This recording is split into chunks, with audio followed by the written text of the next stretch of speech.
Hey guys, and welcome back to my channel. Today we are going to be reacting to a video by another YouTuber. It's going to be an anime video. It's by the YouTuber Swagkage. He's a really good YouTuber. I've watched him a few times and I really love his channel and his videos. So guys, don't forget to go give him a big like and subscribe to his channel. I'll link it down below for you guys. But today we're going to be reacting to his video about Itachi. His video titled How Strong is Itachi?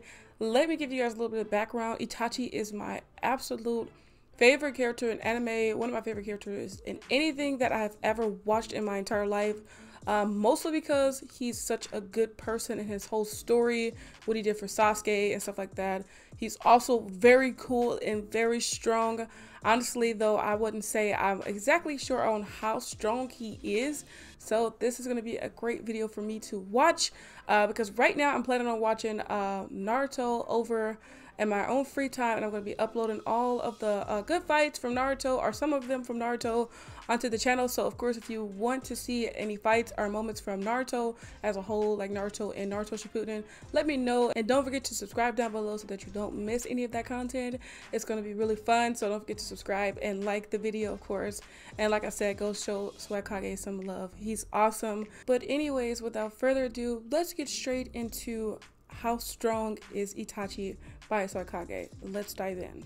Bunch of videos recently examining the strength of various Naruto characters, and I figured it'd be fun to make a new video about somebody who's way more popular and also way more powerful than anyone I've spoken about so far. Today we're taking a look at Itachi Uchiha, and I know everybody knows he's supposed to be like really strong, but I think where everyone struggles to agree is on exactly how strong. I've spoken to some people who think Itachi could beat Madara, I've spoken to others who think he'd struggle to fight Jiraiya, and there are a whole bunch of opinions spread throughout in between. I of course have my own opinion, and to back it up we're going to be examining a variety of different sources, including the fights Itachi participates in, statements about him throughout the series, flashback scenes where he does anything noteworthy, and the two light novels covering the events of his life before he deserts the Leaf Village. I think I'm going to start with the light novels because I know a lot of you haven't read them, and they do give you quite a bit of insight into how talented Itachi is and the sort of crazy stuff he's been capable of even since his early childhood. I want to focus specifically on the first of the two books because you learn a lot more about what Itachi can do in it than you do in the second one. Not to say that you don't get to see Itachi in action in the Book of Midnight, but it covers Itachi's time in the Anbu and the assassination of the Uchiha clan, which we already sort of know about, whereas the Book of Daylight covers Itachi's early childhood. We get to see him enroll in the academy, start life as a genin, take the Chunin exams, and other things you may expect from a kid in the Naruto world. Honestly, guys, I've never seen his early life or anything like that. I haven't seen any of this information before, so it's exciting to see it.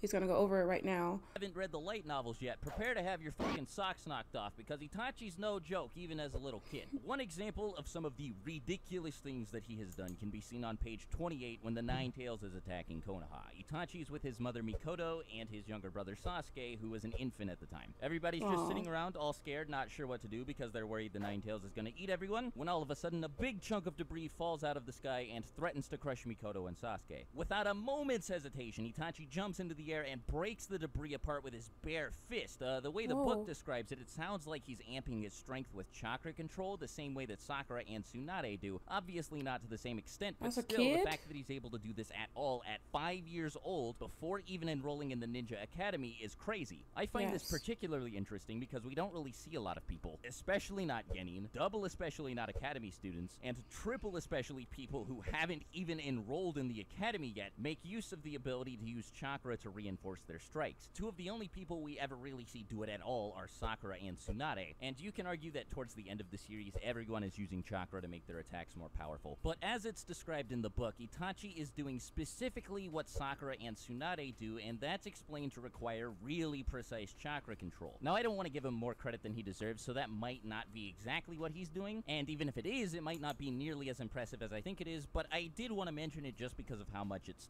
Yes, that is very impressive. Like, what? He's only 5 years old doing this?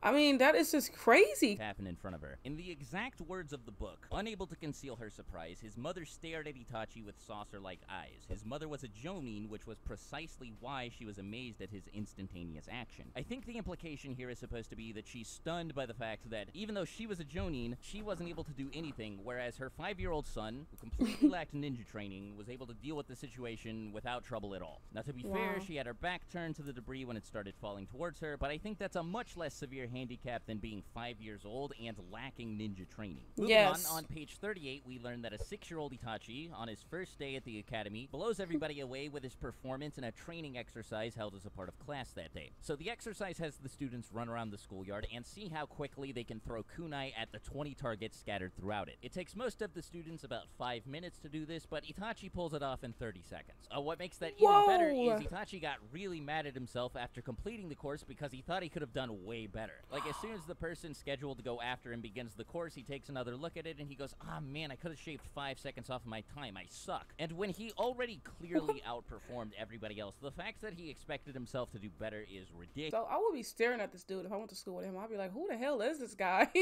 I'm ass. What are you saying? What do you mean you're ass? I'm ass. It's like the smart kid in the class being like, oh man, I'm so dumb. You're like, shit. Shit. Is so shocked that he initially forgets to call the name of the next student. Apparently stuff like this continued to happen during Itachi's enrollment at the academy, because on page 45 we learn that just 4 months after he began classes there, Itachi was given the graduation exam. Surprise, surprise, he passes it and he's allowed to graduate the following year. Itachi becomes a genin. During an encounter with Obito on page 81, we see him resist the effects of Obito's genjutsu. Now this is only important because with him were 2 members of the Guardian Shinobi 12, a Jonin, and 2 genin, one of whom was a genjutsu specialist. The Guardian Shinobi 12, the Jonin, and one of the genin are all caught in this genjutsu, and the only people who are able to resist its effects are Itachi and his genjutsu specialist teammate. Wait, what? These feats are incredible. Prepared to say, oh man, that's not a surprise. Itachi's always been really good at genjutsu. At this point in the book, it's not really implied that Itachi can use genjutsu. That happens during this fight that prompts Itachi's Sharingan to manifest for the first time. The only reason I'm clarifying is because that means an 8-year-old Itachi, without the aid of the Sharingan, was able to resist the effects of a genjutsu that caught 2 of the Guardian Shinobi 12 and a Jonin.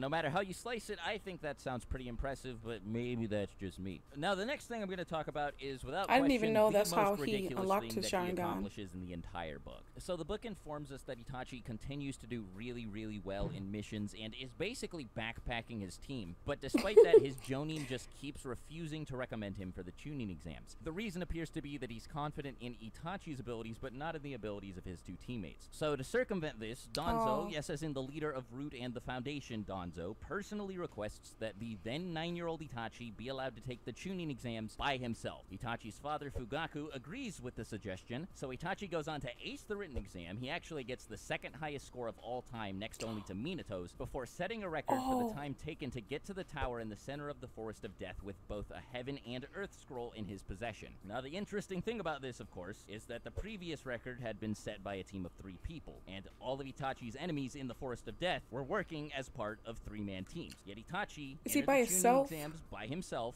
at 9 years old and still set this record anyway. As you These feats are incredible. Like, they just getting better and better here. Also, he mentioned Danzo.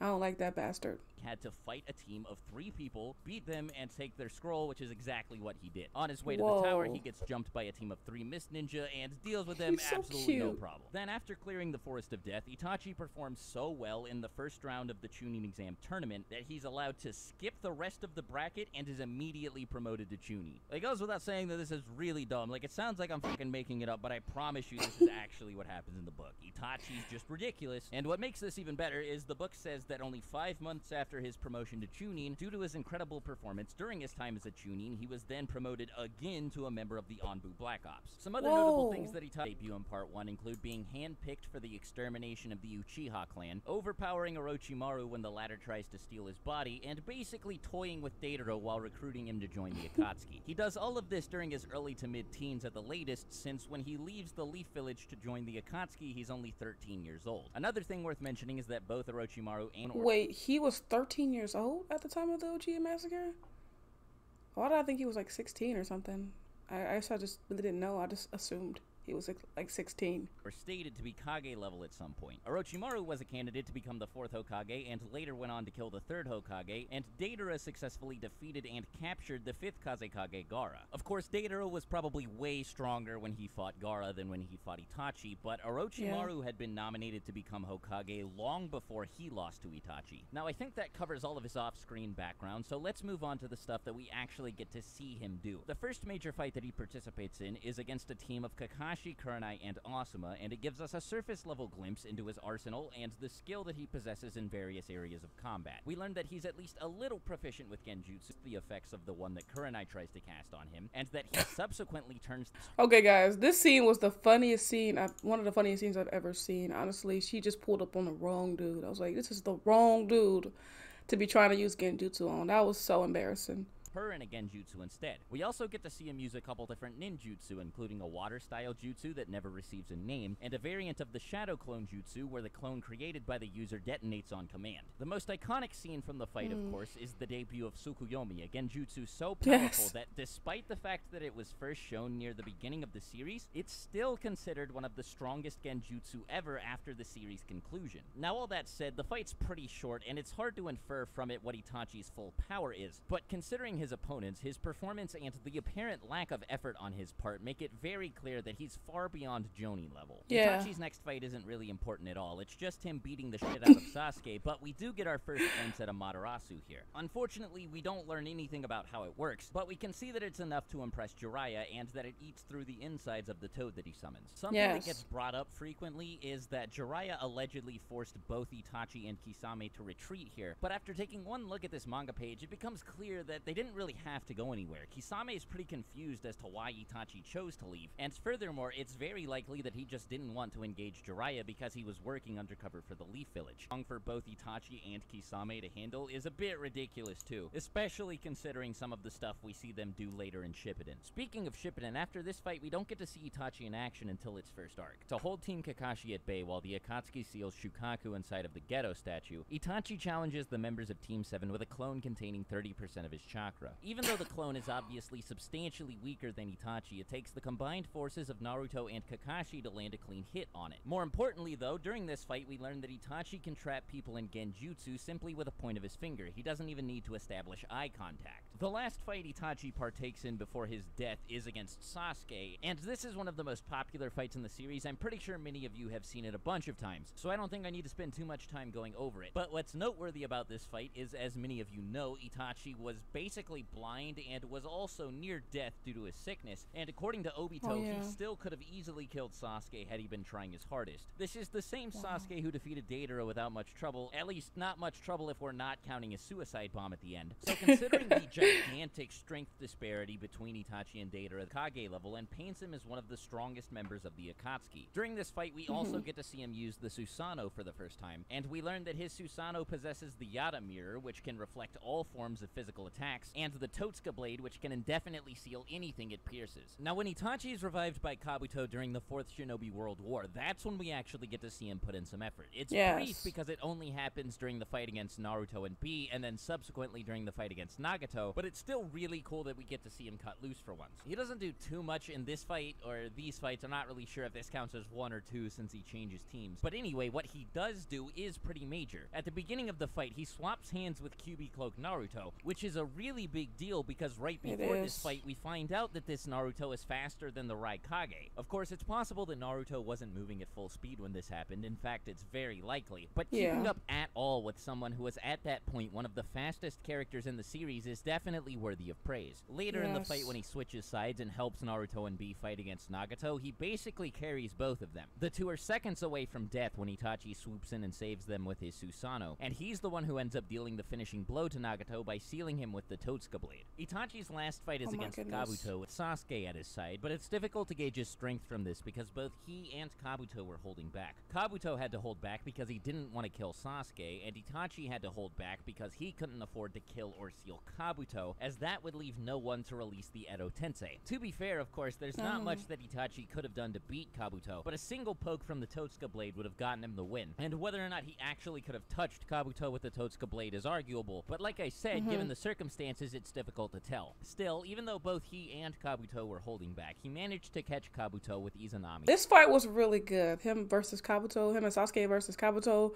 That was a great fight. I can't wait to see that fight again. I haven't watched it in years, so yeah. The fact that he caught him and got him to release it was just awesome. Like, Itachi is really badass, guys. Video. How strong do I think Itachi is? To be blunt, I think he's one of the strongest characters in the series, but that's not super precise, so let me be more clear. Itachi is one of the most skilled users of both ninjutsu and genjutsu, and he has incredible skill with taijutsu as seen in his brief clash with QB Naruto. His arsenal is made up of some of the most overpowered broken shit in the Naruto-verse, including exploding shadow clones, genjutsu that can be cast with the point of a finger, Tsukuyomi, a Amaterasu, the strongest fire-style jutsu of all time, and a Susanoo that wields an indestructible shield and a sword that can seal anything it touches. He has so many methods of dealing with potential threats that it's really unlikely that he'll ever find himself in a situation he can't get himself out of. But he's the definition of a glass cannon. His main weakness is his complete lack of stamina. So while he's easily able to deal with most of the opponents that might cross his path, if he's unable to do it quickly, he runs the risk of draining himself of chakra and tiring himself out. It's not a huge weakness though, since he's shown he's more than capable of taking opponents out quickly, and if we're talking about Edo Tensei Itachi, it's not even present in the first place. If I had to explain how strong I think he is by comparing him to other characters, I'd say he's the third strongest member in the Akatsuki, and if he were to become Hokage, I think he'd be the fourth most powerful behind Naruto, of course, Hashirama, and Minato. I think he's weaker than Obito just because Kamui's broken, weaker than Nagato,